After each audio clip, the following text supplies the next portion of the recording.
Hello and welcome to another episode of Let's Play Realism Invictus. This is the Asharid Hat, and once again it's been a rather long time since my last upload. I had some other things I was working on in the intervening days, but I do intend to carry this through to completion.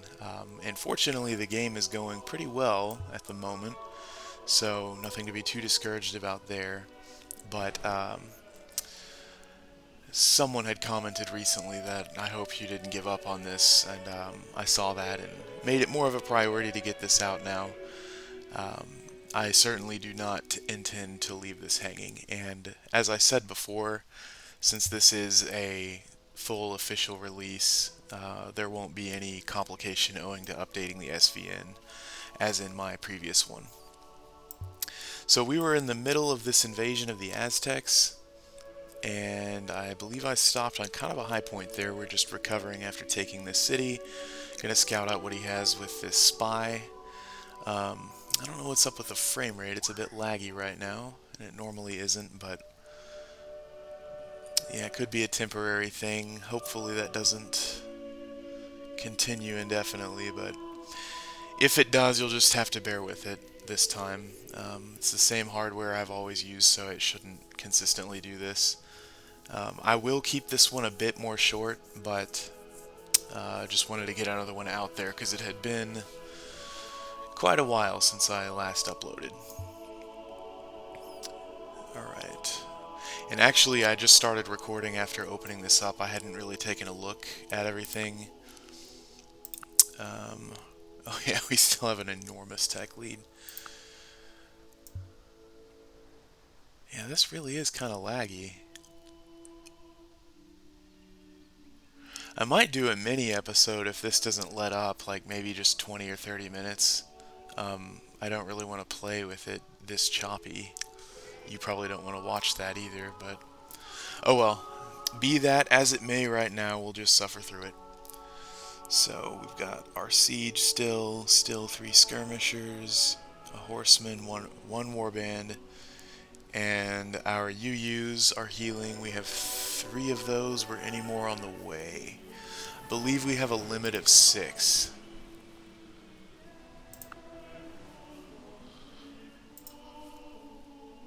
No, only 4. Okay.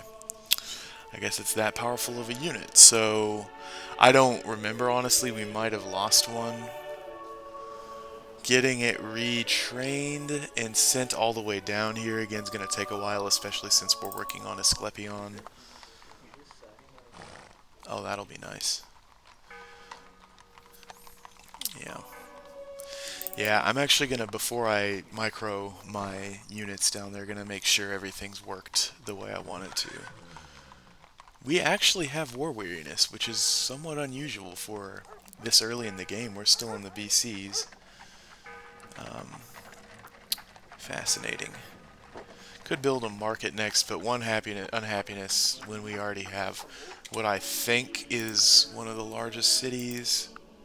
Yeah, definitely. If it is the largest by a large margin, actually. One unhappiness is kind of immaterial. I'm not really concerned about that. And to invest in an entire building in the middle of a war just to get rid of an unhappiness is kind of a not the right priority to have, I don't think. Okay, so we've got Asclepion here. This all looks good. I'd mentioned before, but since you can't stack specialists of the same sort early in the game, this is probably fine. There aren't really any alternative tiles that are worth more comparatively, so that'll do for now.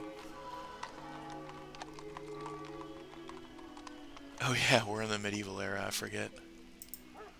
4 turns. See, these are the kinds of math problems that I, as a at least decent player of this game, can't just intuit. For instance, growing in 2 turns and working this forest and then working the mine 2 turns later, or growing in 4 turns and working the mine now. I don't really know how to figure that. But I will just keep working this. The governor will probably assign that mine next. I will switch you to a scientist, however. And we're going to need more improvements here if this city's going to keep growing. So I'll remember that with my workers. The market's fine. We haven't put too many hammers into it so far, but it's good to have early on. We don't immediately need more units. If we were not plowing through the Aztecs, I'd probably switch to units up here and go full war economy, but I think I can actually focus on growth. With my existing units, I will actually switch that to that mine. Yeah, local autonomy is fine. This city is too food poor, but having one more happiness. When I can get these irrigated farms spread, this is probably an okay priority for now. Were we not already building a wonder, I might have, just to post-script my comment a second ago, a market's not a bad choice here, but to stack it on top of a wonder isn't the highest priority, I don't think, when the city's already so large. But with Asclepion and the epidemic reduction that will bring, this city will have a really high growth potential. It's not obsolete until halfway into the game. Probably over halfway if you judge that by when it's effectively won. We do have a great person in Athens too, and a horseman. The engineer we could use to finish Asclepion. I think I considered that before. I'm not gonna use him for that. We'll bank him for now. You do pay a small opportunity cost the longer you bank a great person and aren't deriving immediate benefit from it, but engineers are hard to get and really valuable.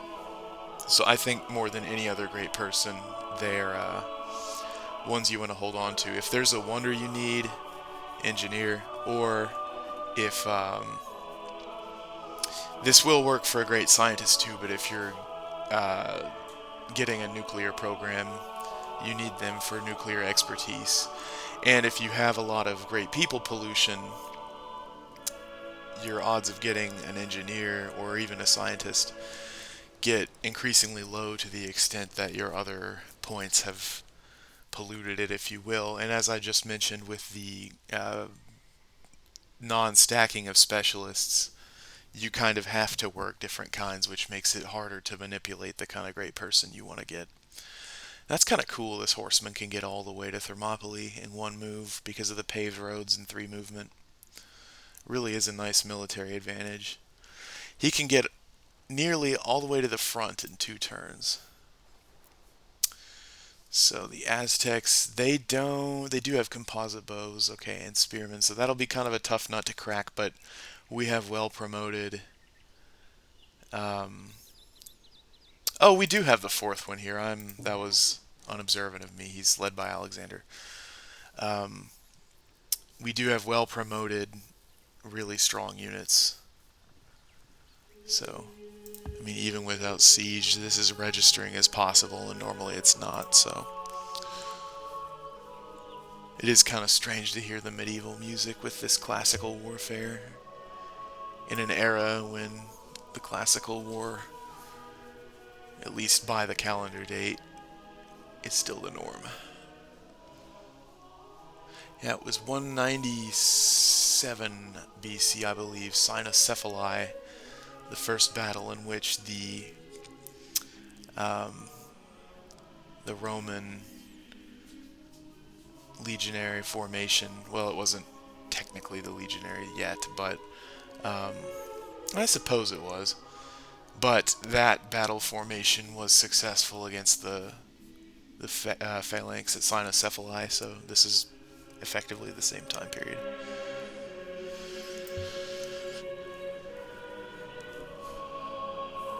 Okay, and then I'm gonna need to keep eyes on China. I at least need to scout out his stuff here, and if I see him assembling troops, that's gonna be something to worry about. I mean, we have walls and a couple defenders here, but I'm going to focus on unit production after this current slew of buildings is done. A spy really wouldn't hurt. I don't know if we have open borders with him. No, we don't. Alright. Anyway, let's keep going.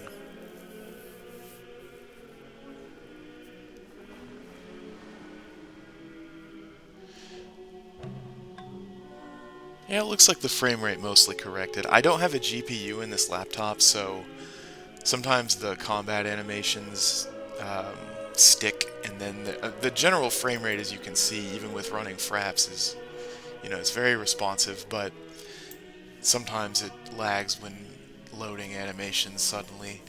But whatever was going on earlier seems to be sporadic. It just tick up now, but for the most part seems to have gone away.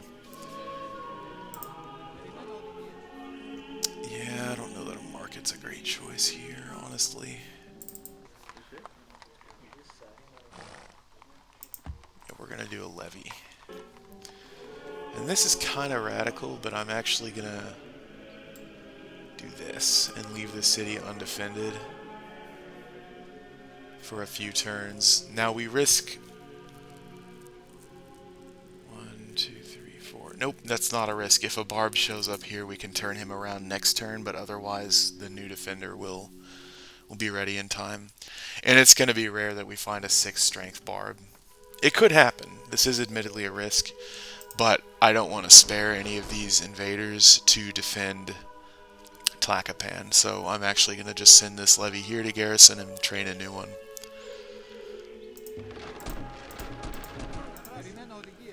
Okay, yep, definitely get the full first strike here. 2 strength.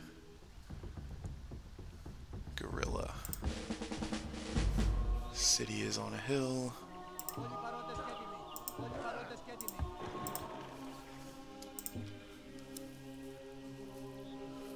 One turn. 3.4. It's the only injured unit. They require 1 turn also, so we're going to heal 1 more turn and then move out. This is probably something apparent to all of you, but unless you have the March promotion, healing and moving a unit are mutually exclusive actions, so if I'm moved, I can't heal in the same turn. That's why I'm doing that now. I'm going to leave this slave here. Once the city's pacified, I'll sacrifice it for a basic infrastructure or something. I'm going to go northeast. Northeast again. Yeah, that was originally Korean. And the Persians have a stack here. They are not currently at war with the Aztecs. Interesting. They actually aren't at war with anyone, so I wonder where that's headed, because you can't declare war within borders or else the army will get teleported for game balance purposes. So I don't think the AI is planning to attack Pusan here, or else the army would be like right there.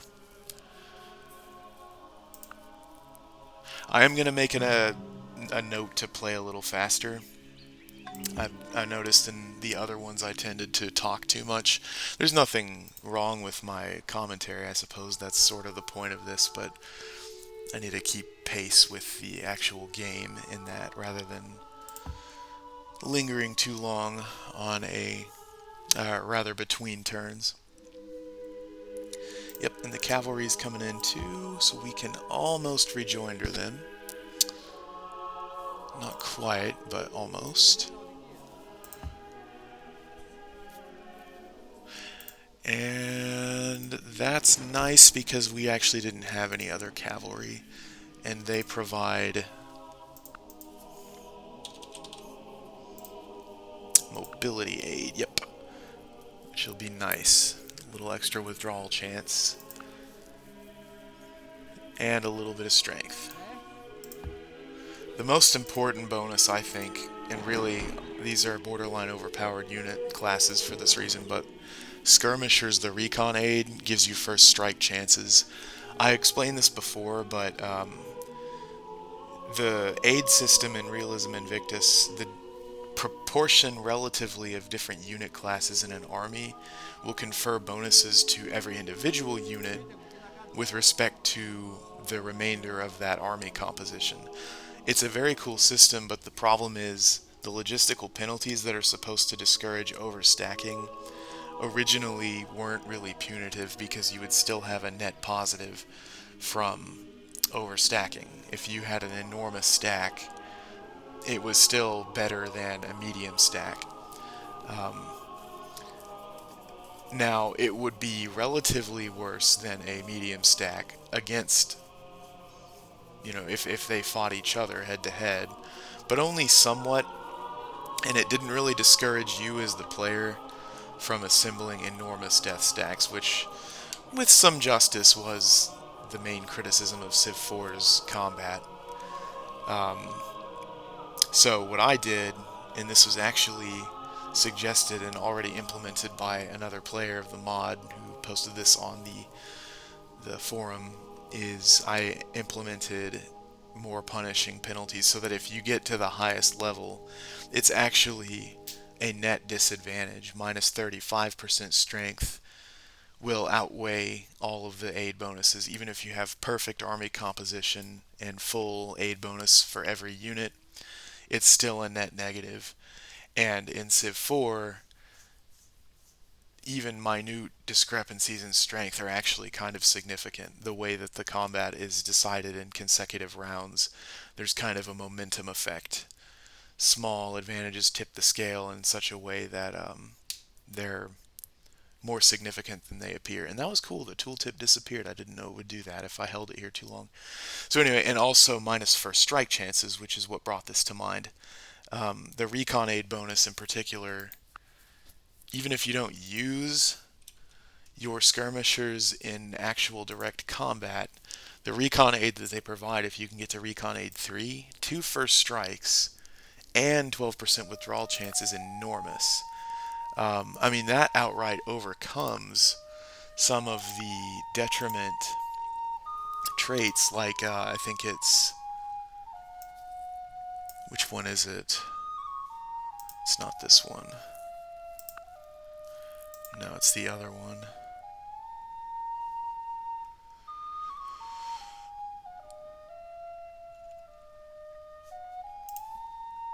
Yes, this one. So, the poor organization promotion that having a temperamental leader gives, minus 2 first strikes, that's really crippling. But just having enough skirmishers, you can bring that up to a net 0. And you don't have to use them in battle, you just have to have them in the stack. So that applies even to attacking cities. And from a realism standpoint, even an approximate one, that probably shouldn't exist since you're not doing little sorties against people behind a wall. But anyway, having 3 skirmishers is very, very key. And of course you want siege weapons when you're attacking a city, because siege aid gives you a direct city attack bonus, in addition to the necessity of siege engines bringing defenses down. But the recon aid bonus is incredibly important. Now, if he has a 2-move unit, and I should have checked while our spy was still here, he would still be checked by our army here, because it costs a full movement to move adjacent to an enemy. You can't just squeeze past them. If he had cavalry, he'd probably be able to, but I don't think he does. Oh, well, he does have horses, but I didn't see any cavalry units.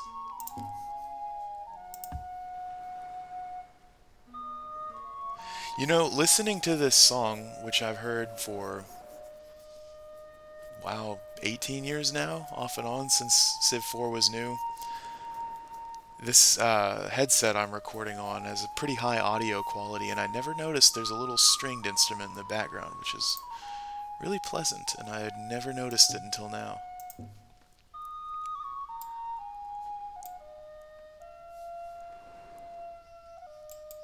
I would improve the pig, but this isn't a food poor city, and I need to get this road built for military purposes. Okay, there's another city, rather poorly defended. He is putting most of his own native cities on hills. I wonder if that's an AI preference.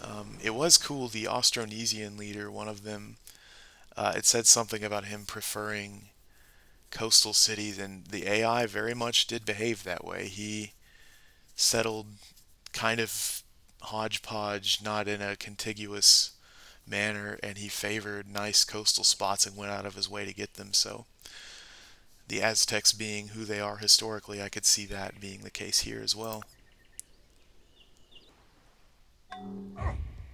Okay, he has chariots, and he's going to attack directly.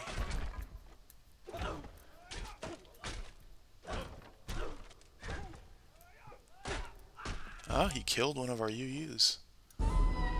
That might be the obligatory terrible odd combat that happens every time I play the game. Let's see. Yep, it in fact was. He had a 0.9% chance to win, and he did. That is just something, folks, you have to get used to playing this game. That is going to happen at least a few times every game, and you better get used to it. He also inflicted collateral. Admittedly, not that much. Alexander and the other one suffered zero point 0.2 each.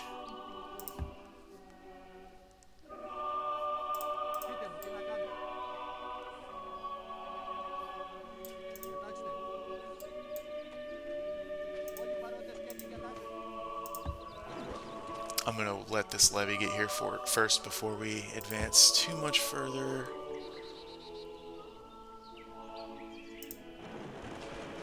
That chariot, yep, I was going to say, with those combat odds, there's no way it got away from that unscathed 0.6.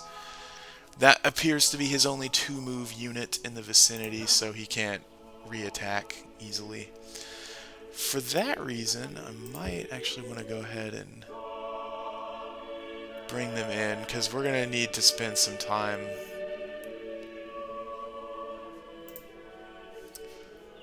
He would be stupid to attack with his archers, but I'll move here anyway.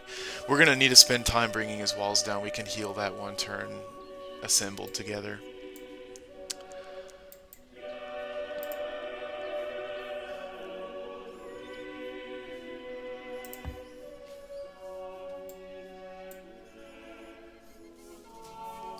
Yeah, I was going to say, I mean, I knew it's bound to happen to have terrible combat rolls, but by the odds, that chariot shouldn't have won. I was like, uh-oh, this...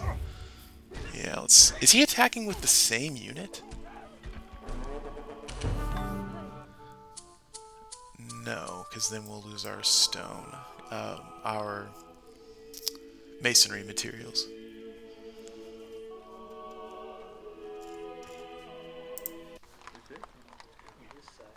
It already has a culture output, so we don't need a culture building.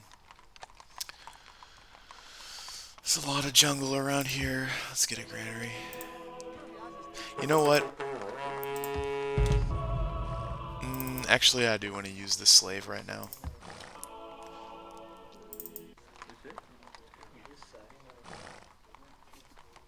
I'm going to use it on a slave market, though. And who did what? I heard horns.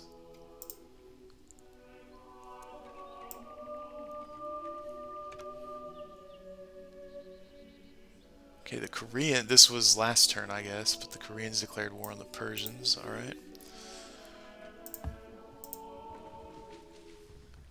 Okay.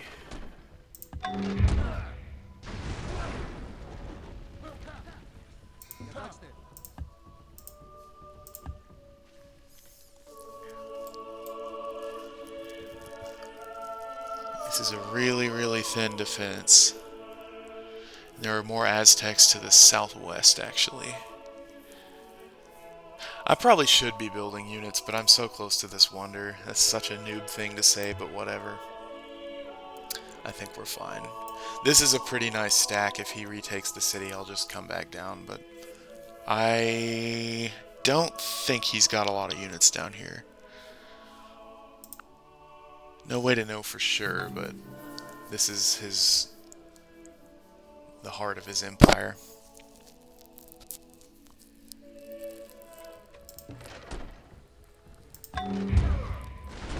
It's going to take quite a while to bring that all the way down.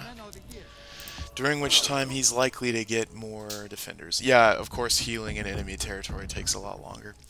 Healing is kind of an approximation for reinforcing, resupplying, and all these other things, so naturally that makes more sense to be delayed in enemy territory.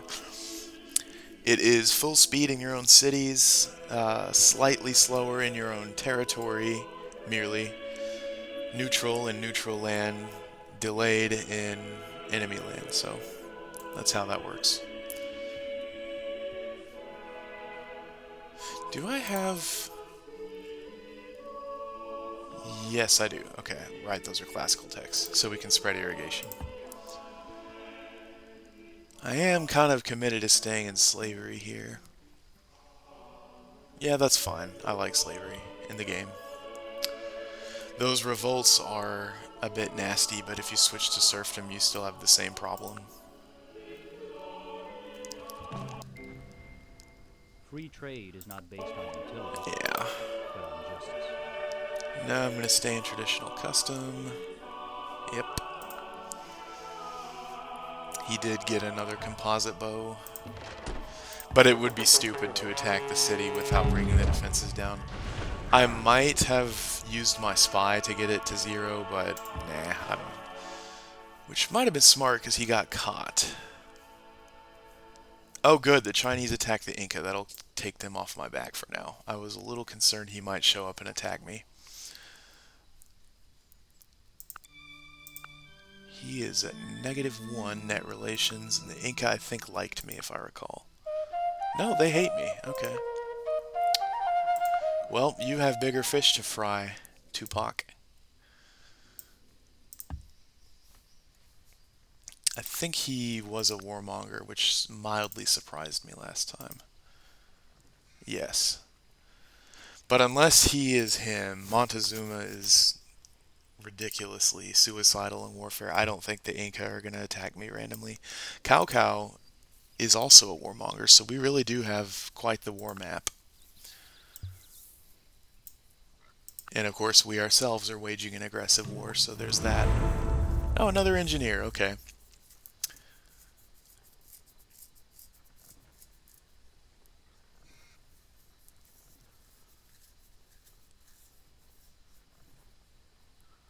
Cool. Yeah, I always like the little sampling of great people splashes you get with each civ. I didn't know this guy by name, of course I knew about the Colossus, but it's nice to read those little tidbits. Bulbing for guilds doesn't sound like a terrible idea. We are already in the medieval era, and that's a prerequisite tech to rudder and city rights. And merchant families is a very powerful civic. Worth a slight beeline, I think. 3,000 of guilds. That's the good majority of the tech. You know what? Let's do it. Yeah, that's better than the super engineer in the city.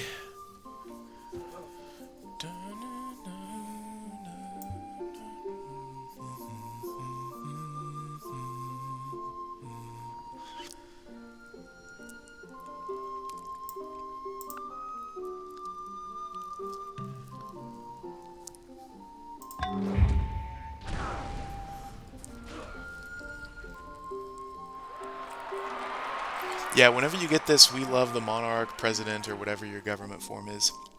It means that this city... Crap, I hate it when this happens. This city isn't having any maintenance, so no maintenance costs while the city is celebrating. And I don't know exactly how that's figured. That is a base game mechanic, but it's only possible if a city has net happiness. I think it's more likely if the more excess happiness you have, which this is broken even, but I think the idea there is so that extra happiness above your cap isn't just merely potential, but rather reflects an actual immediate benefit of some sort and making that city celebration event more likely. Okay, oh yeah, I've shown enemy moves on. Okay, a couple more turns of that. At this rate, actually 3, if we don't want to attack with a slight bonus, and I actually don't want to give them anything. Per what I said earlier, the slight bonuses make a big difference. Slight differences in strength, rather. Okay, he might be reinforcing. The AI also likes to just randomly move units around and then put them back in the same city. I don't know why, but it does for whatever reason. It's still a good idea to play with show enemy moves on if you are waging a war that isn't just a walkover. Yeah, we have pretty good odds now. That's actually just survival odds. Victory odds are pretty low even for our best unit here.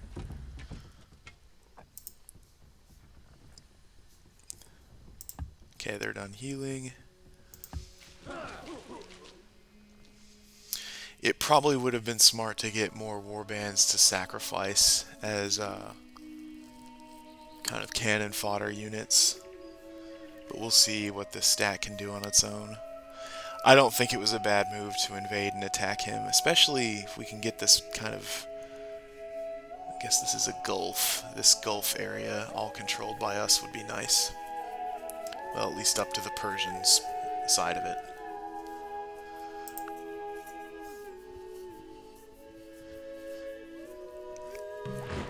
None of these horses are rebelling, so...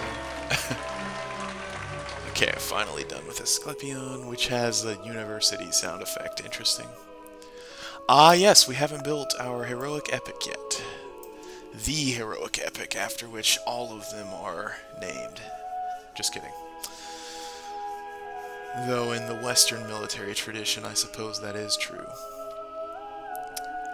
We have a level 4 unit, and yeah. You know what? I probably should have saved that engineer for that and hurried production so that we can get irregulars built. I mean, our road network's pretty good. It won't take them way too long to get down here.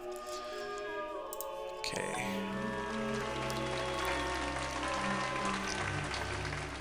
They're pretty fast to build as it is.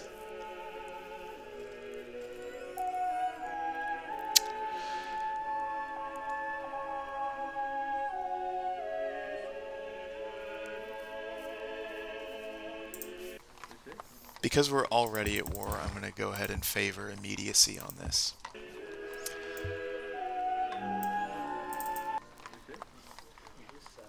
Yeah, this city's so food poor, it's not really great for production.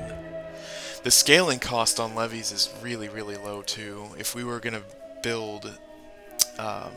there is no scaling cost on UUs, so to replace that Hamooi, we wouldn't have to worry about it, plus it's just one unit, so there would be no marginal cost increase, because we'd then be at the limit again. But I believe it's 3% for levies. If we were building cavalry or something, I might go for the Iliad first, because then the production bonus for units would be more meaningful. But as it is, it's fine to just build levies directly. I wonder why the Chinese haven't moved. I think they might have pillaged this cow. I didn't notice if there was a pasture there before, but it seems like this army's been standing there for quite a while. Alright, cool. Border pop.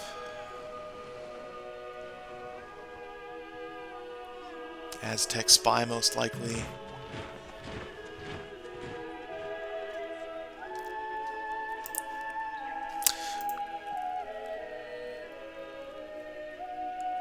Yeah. I actually won't build a hunter's cabin because I absolutely will switch to merchant families when I can, and this building's only possible under subsistence economy. Grocer, though, will also... That's so expensive. These buildings are so expensive. I think markets and grocers should be a lot cheaper, but that's just me. Especially when they realistically, I've mentioned this before, but I mean, they really should just be part of the city, the nondescript buildings. It's not really a public project or anything to have food vendors and such for your food bonus or your health bonus from having food, as though people can't, you know, transact food without a massive project for this. I don't really see how that makes game sense in the same way that like a forge or like an actual civic building like a toll house or tax office would, but oh well, that's a small matter.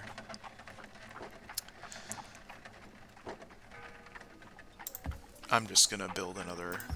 Oh yeah, you can build archers and composite bows next to each other. I forget. It's kind of expensive, but I want this city to be well defended. His war with the Inca won't last forever, and these cities don't have an army right here, so I want them to be able to withstand all but a really determined attack. Okay. Yeah, you don't want to use your premium units as softeners. The problem is I don't really have any softener units. I guess I have this one warband, but they have only 2 composite bows. The bonus that these guys have,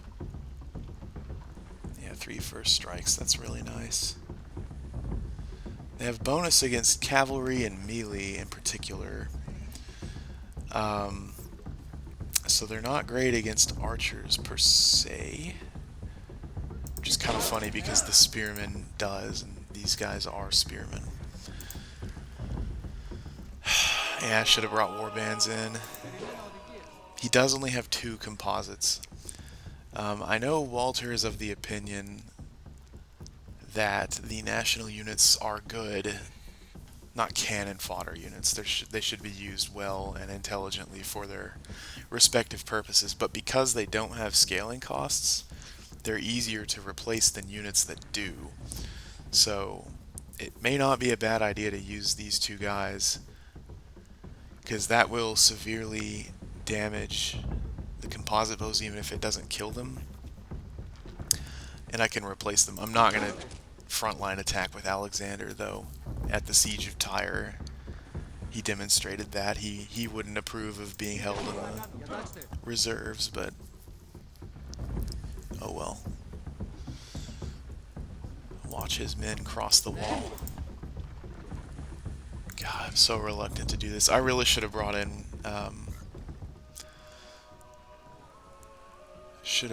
warbands. I don't want to sit here for forever though, and he does have a general unit of his own, which for some reason he's promoted to the desert promotion for some reason.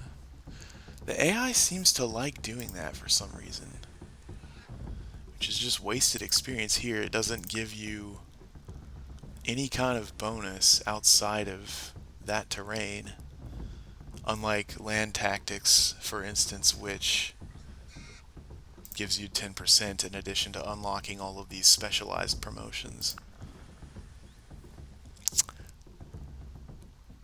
Yeah, so that in that general unit, it has leadership and desert. So right now, it actually doesn't have anything that gives it an advantage other than it will accrue experience faster. It's not going to fight better this turn.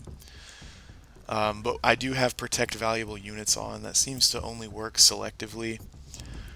But we're not going to fight him this turn anyway.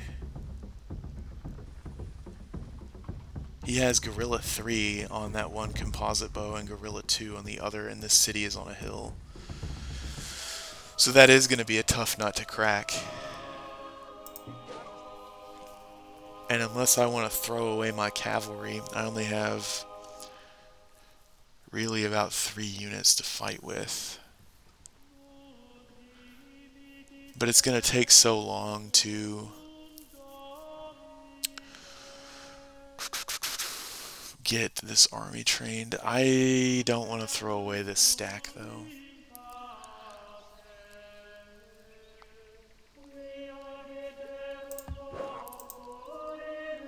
That's that ram.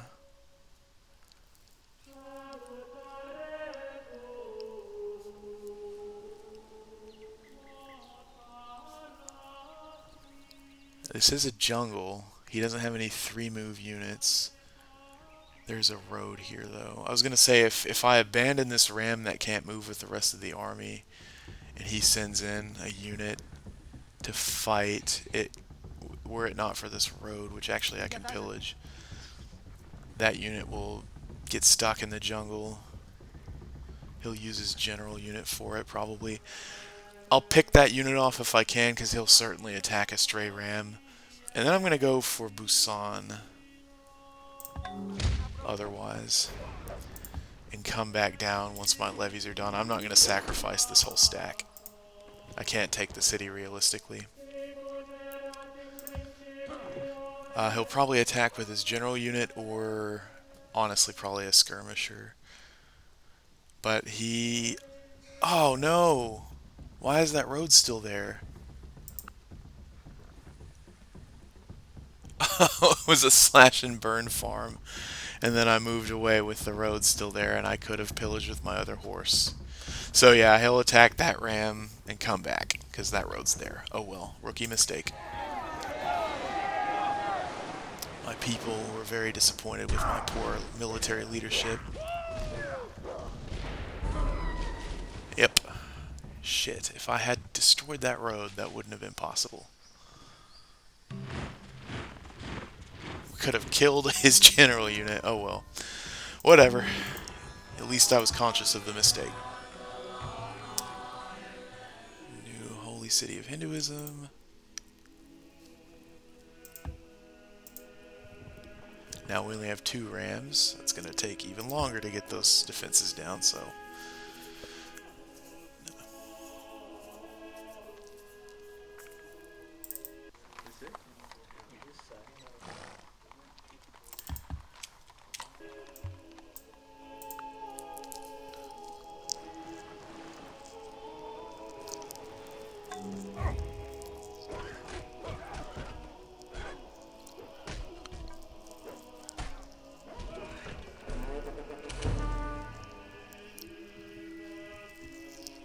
This one isn't city-threateningly large.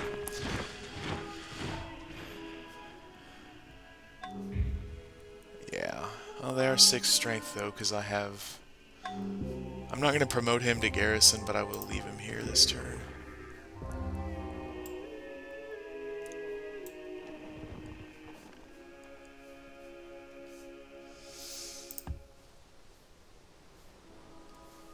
Hinduism and Taoism have new holy cities. Interesting.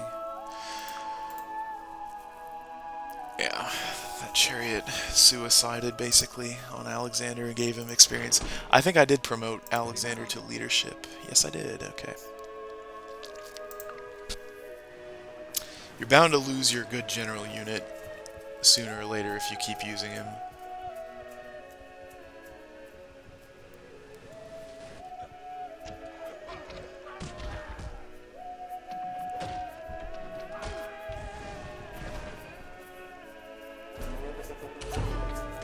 Yeah, and he's going back down. I just defended that other city with a levy, which was kind of dumb, actually, to go north with the other stack, but that city's not very important. I can outproduce him, especially if I take Busan with this other one. I can come back down and retake it. It doesn't really have important buildings. And that's an Axeman. It's a fully fortified, double promoted levy. He could win this, but attacking with an individual unit, I don't know. So 30%, a 5. It's going to be high 6s here. And I have 25, 45.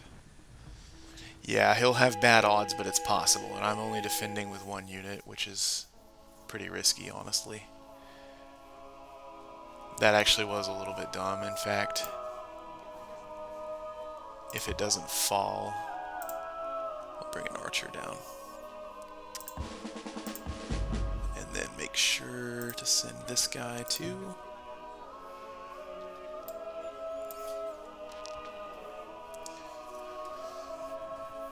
Okay, pick off a skirmisher.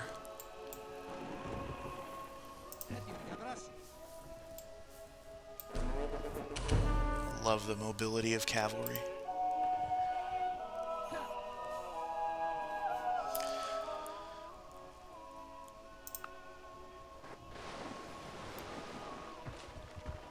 Oh, not just one unit. Okay, but he's bringing his capital defenses south.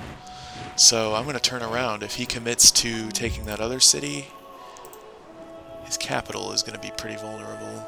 He still has his composite bows, but 2 skirmishers, that warband, and then we're certainly going to lose Tlacopan, but unless he turns around, you know, by a stroke of luck he could do both. But his walls couldn't have been rebuilt too quickly here.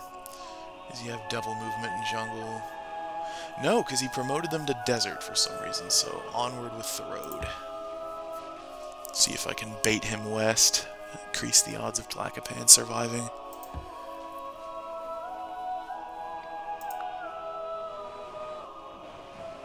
Man, this canoe's kind of distracting. Alright.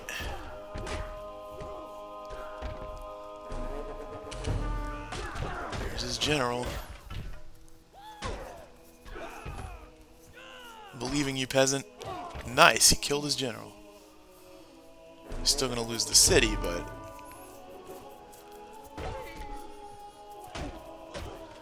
But I diverted a lot of his defenders.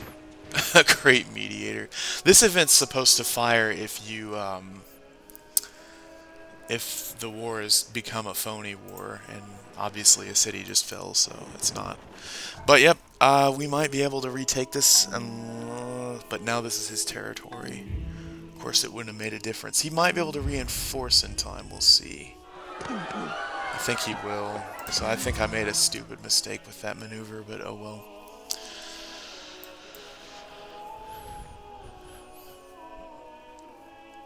Will he even talk?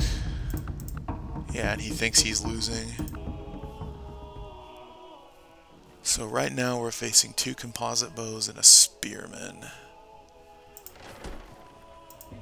Which if he doesn't reinforce, we can actually take.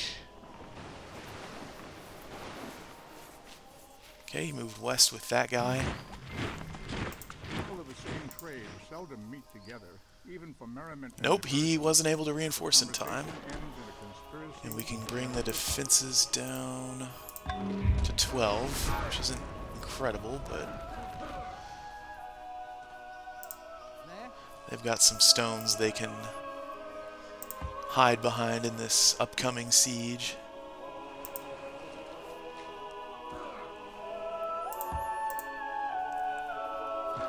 But I'm definitely going to attack now before he can reinforce. I might lose most of this stack, but if I can take Tenochtitlan, this army is going to be cut off, and I've got these levies. It will take a while for all of them to get down here, but they're trickling down and he'll be stuck.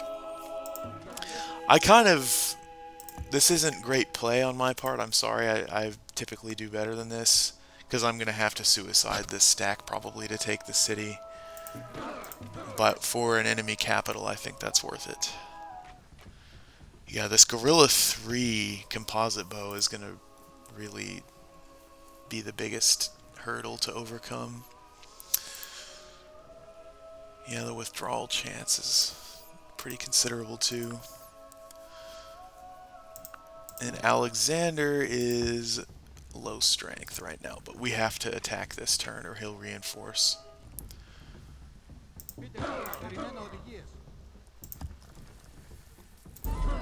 Okay. Got him down 1 strength, and that was the Gorilla 3 composite bow.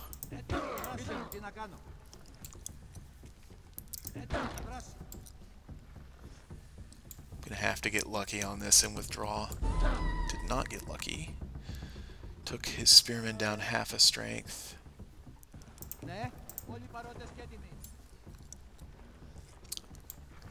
Critically need to get lucky here.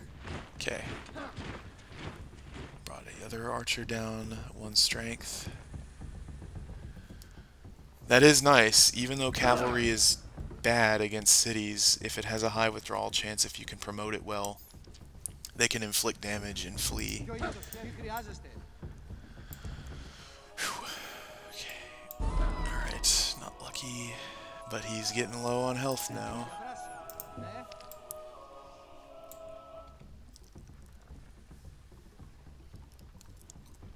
Recon aid 2. Damn, I should have fought with the Hamooi first. Okay, good. Damn it. Okay.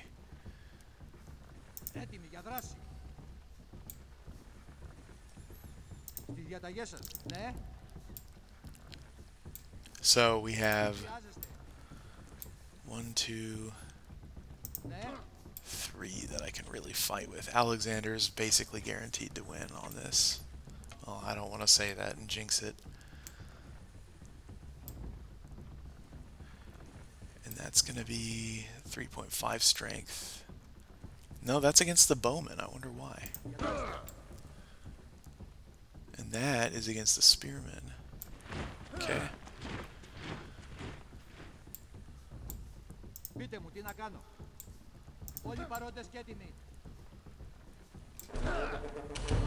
Okay, so unless he can spawn... Of course, now I've committed Alexander to face whatever counterattack is right here. We might lose him, but I need to take the city this turn, so yeah. Alright, no units on the horizon, but he could show up with something. This is an unusual campaign. But now his units are pinched off here, and unless he can reinforce from this city, we can probably retake Tlacopan relatively easily. Oh right, this cavalry can help him out if they get counterattacked.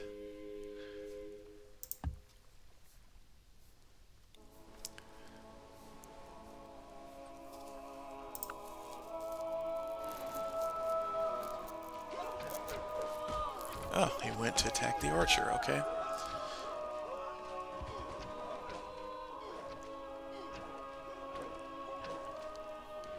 Okay.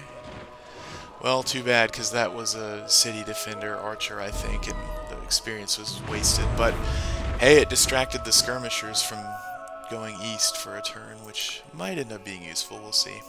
I thought he was going to go for this nice, juicy slave capture.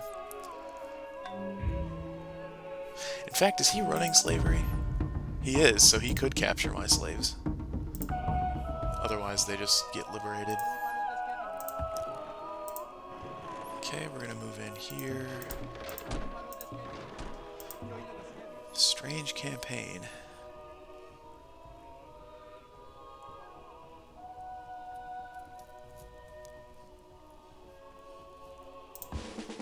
I'm a fan of the combat promotion. The universality of it is nice.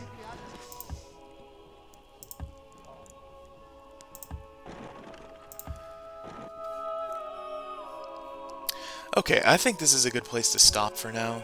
It's just shy of an hour, and this is really kind of a weird war. We took his capital. I don't really think he can outproduce me, and his empire has been bifurcated, so we can mop up and take these, and then hopefully these later in the next segment. As long as this war between the Chinese and the Inca goes on, and again, he's just sitting here, really, what is the deal? Those are cool looking chariots. But yeah, he's just sitting here, so I don't know, but as long as that war is diplomatically going on, I don't think either of them are going to attack me, which gives me a free hand to put my energies south and finish off the Aztecs. And yeah, now we're getting our units out of the gates. And these are 6 strength levies, which for this time period are not bad. I mean, the enemies are defending with composite bows. We have an almost complete tech advantage here. So a 6 strength levy is decent as a fodder unit even in the medieval era, but right now against composite bows and spearmen, it's actually advantageous, and we can use food as an input to produce it.